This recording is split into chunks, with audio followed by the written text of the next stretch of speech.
జై హింద్. భాను టాక్స్ కి స్వాగతం. మిత్రులారా, ఈ మధ్య మనమందరం కూడా వార్తల్లో సంబల్ మందిరం మసీదు యొక్క వివాదం విషయాలు చూస్తున్నాం. సంబల్ 1947 జనాభా లెక్కల ప్రకారం 45% హిందువుల జనాభా కలిగి ఉన్న నగరం అది యూపీలో.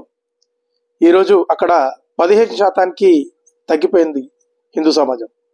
ఎందుకు అంటే వరుసగా అంటే ఎక్కడైతే హిందువులు సగానికి పైగా తగ్గిపోతారో 45% అయ్యారంటే ఆటోమేటిక్గా వాళ్ళపైన దాడులు జరగాల్సిందే.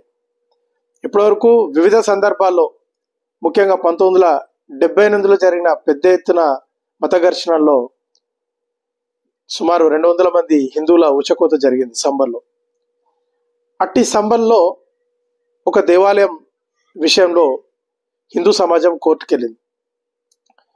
ఈ దేవాలయం మాది, ఇది కల్కి భగవాను అవతరించాల్సిన దేవాలయం, హరిహర దేవాలయం, శివాలయం అని చెప్పి హిందూ సమాజం కోర్టుకెళ్ళింది. కోర్టు అక్కడ సర్వేకు ఆదేశాలు ఇచ్చింది. సర్వే జరగొద్దని చెప్పి అల్లరి మూకలు, జిహాదీ మూకలు పెద్ద ఎత్తున అల్లర్లు పాల్గొన్నారు. రాళ్ల దాడి, లోకల్ తుపాకులతో కాల్పులు, చనిపోయిన కొంతమంది వ్యక్తుల పోస్ట్మార్టం రిపోర్ట్లో పోలీసు బుల్లెట్లు తగలలేదు, వాళ్ళకి నాటు తుపాకుల గుళ్ళతో వాళ్ళు చనిపోయారని రిపోర్ట్ రావడం జరిగింది. అంటే ఉద్దేశపూర్వకంగానే కొంతమందిని ఆ విధంగా చంపివేయడం జరిగింది.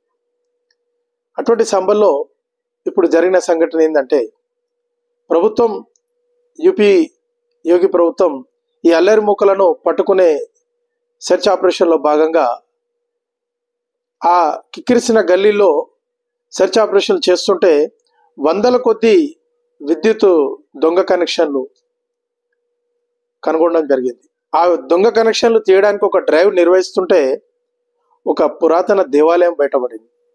దేవాలయాన్ని పూర్తిగా కబ్జా చేసి చుట్టుముట్టు ఇళ్ళ వాళ్ళు ఆ ప్రదేశాన్ని మొత్తం ప్యాక్ చేసి వాళ్ళు ఆక్రమించుకొని ఉన్నారు. ఆ దేవాలయాన్ని ఈరోజు ప్రభుత్వం వెలికి తీసింది. అక్కడ ప్రార్థనలు కూడా ప్రారంభమైనాయి.